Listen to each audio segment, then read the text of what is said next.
Hey guys, this is Steve Klatt of the Steve Klatt Project, and I am going to go over my new release, Shiver. You can see the artwork here on the screen. This is my new release that was released yesterday off my upcoming album, Dark Matter. It's my solo project, progressive metal. Really happy with how it turned out. I hope you guys had a chance to listen. If not, it is on all streaming platforms. Just type in the Steve Klatt Project Shiver, and you will find it, and you can have a listen.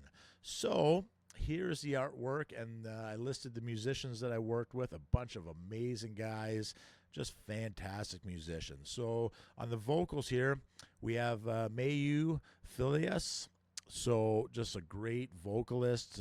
Sounds a lot like Dio, I would say. Nice high registers, what I'm looking for my solo stuff. You know, those belting vocals, Queensryche-esque or Dream Theater or stuff like that is what I look for. Guitars, obviously, all the guitars are myself. Bass, Chris Lozano. I've worked with him now for over a year. Just a great guy. I love working with him. Just one of the best bass players out there. And so he plays every song on my solo project and a bunch of the collaborations I did and I am doing. He is on a lot of those as well. Keyboards, Nehemias. He is a very schooled and trained musician, just a fantastic guy to work with. I'd say 70% of the solo stuff I do, he is the guy. Drums, Chris Bohm. I work with him occasionally. Just an amazing drummer. The guy's just insanely great. Yeah, written and produced by myself. Again, obviously, it is a Steve Klatt project. So yeah. So anyways, this song here, a little background on it. Lyric wise, I wrote this song. It's a personal song to me. It's about the struggles of life, the things we go through in our life, the obstacles we overcome, and all those things make us a stronger person. And it goes from all these struggles into the life I'm at now, which I have an amazing life. I'm blessed with a wonderful, beautiful, amazing wife and children. My kids are great. Just have a great family life, and that's what it's all about. And I'm blessed to be where I'm at. I had a great upbringing, great parents, but there's always struggles you go through in life, hardships, obstacles to overcome.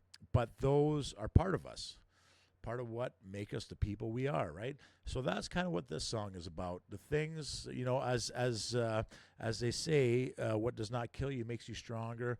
That's sort of the premise of this, and lyrically, that's what I went for. And so, that being said, let's have a little look into the studio. So here's Reaper. I use Reaper as my digital audio workstation for those that don't know. So coming in here, we have the intro. I chose the tempo at 119 beats per minute, mid-range, kind of average for a faster song. Intros in 4/4. I like these. So I have what do I have here? Something like 12 bars or whatever of a opening instrumental intro, which I like doing on my prog stuff. It's very prog orientated. The cool thing here are the verses I wrote them in 6/8, which made the vocal melodies call it a bit of a challenge. It's always a little tough singing in odd time signatures. I think it turned out well. So the pre-chorus, I'm going to show you a bit of this song here coming up in a second. The pre-chorus, this 9/8 guitar riff, excuse me, that was kind of the basis for this song. I was messing around in 9/8 and I wanted this cool driving guitar riff. So as I was fooling around with my metronome set of 9/8, I came up with this. I kind of heard it in my head and I was trying to make it happen, and it changed a little bit and it grew, but that was kind of the first riff I came up with for this song. The chorus is in 4/4. I do like keeping my choruses in 4/4 so you can kind of sing along and keep time to those parts, so you make it a little catchy, listener friendly. So the thing with my stuff, I'm very prog rock, prog metal based. Those are my main influences, but I have a lot of other influences like Faith No More, Guns N' Roses, Metallica, you name it. Deep Purple, all kinds of stuff. So I try. The thing with me is I'm considering myself prog metal, but I kind of keep it structured towards a little mainstream structure on the songs.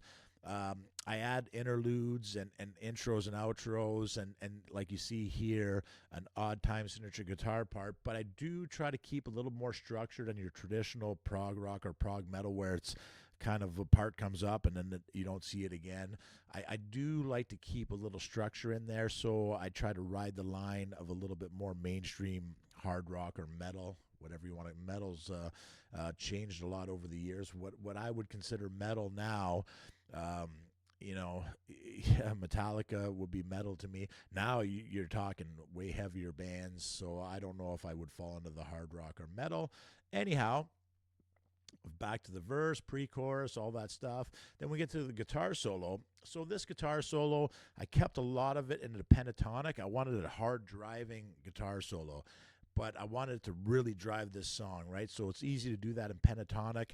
You'll hear it starts out in pentatonic. I move into a melodic minor in a few of the modes, back into some pentatonic licks.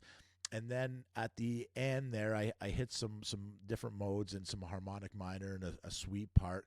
I'm pretty happy with how the solo came out, but yeah, it's not typical for me to use a lot of pentatonic runs. I do that in this solo, so it's something to take note of. Then the bridge. I always like a big bridge. A bridge to me kind of separates the beginning and the ending of the song, the middle part more or less, and it's kind of gives a song some extra. It's like the icing on the cake. Gives it a little turn. Keeps things from getting stale, right? So I always like having that cool little bridge part. Then we go into an interlude, which is actually a keyboard solo. Nehemias does a fantastic job with this. Just nails this keyboard solo. And then back into the final chorus. And then the outro. So the outro is really cool. I'll show you guys that in a minute. 11/8 time signature.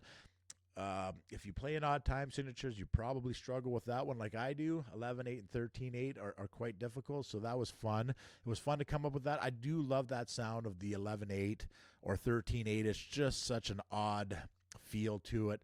I kind of went with a Dream Theater-esque outro, just a long instrumental outro. I like it, so if you're into prog, you probably won't mind it either. So now let's get into the song and have a little listen here.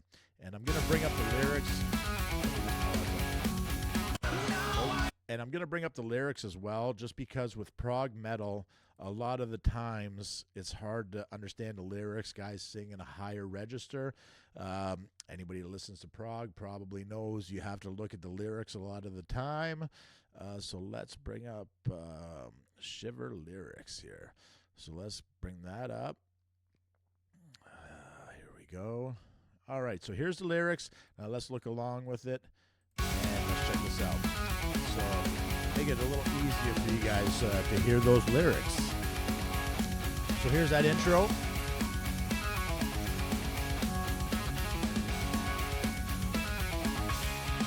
And you'll see what I was talking about with the retrospective of life kind of lyrics here. We get to the 6/8 verse here. Life has a way to shape and mold. Experience worth more than stories told. We find our path as years progress. Mistakes can teach more than books we read. Hard times forge a tough machine. Never forget the best. And here's that guitar riff I was talking about that the song started from. 9/8 part. The chorus. You hear that clean guitar I kept in the background there. I really like that.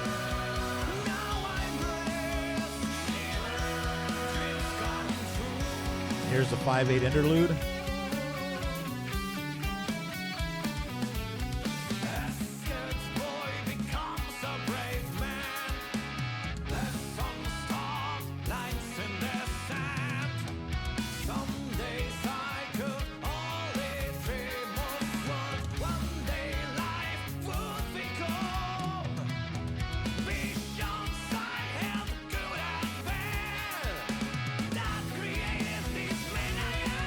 right, and then we're going back into the chorus. I'm going to skip ahead to the guitar solo here. Here we go, guitar solo. You hear the pentatonic mix here.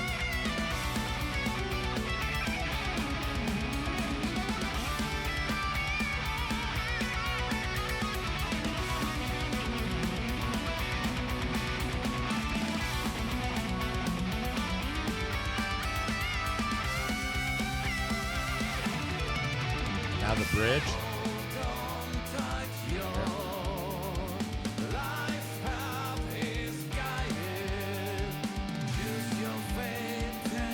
Great bass line here. And we're going to go back into the chorus. Now, let's just have a touch on the outro here, that 11/8 part I was talking about. Here we go. I love that scream there. Here's the 11/8 part.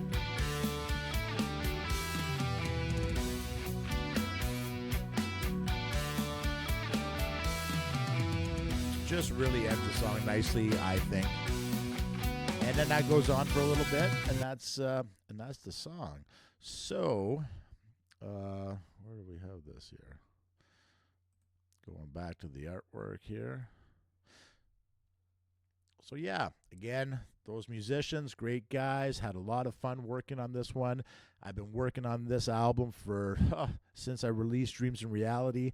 If you've listened to Dreams in Reality, you'll notice a difference. Those songs were mostly written between 2009 and 2012, with the exception of That Feeling, the song I dedicated to my wife, and as well as the title track, Dreams in Reality. Those two were written new this year.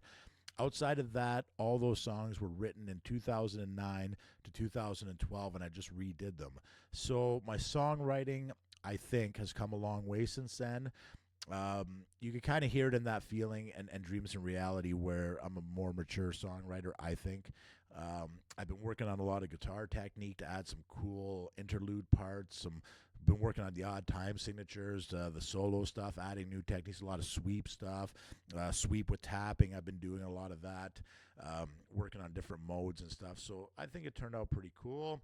Again, if you haven't had a chance to listen to it, it is everywhere now. Spotify, YouTube, all the streaming platforms. It's out there. The next single, the second single off of this album, will be released November 8th. It's called Listen. That song's got a few different musicians on it, some of the same.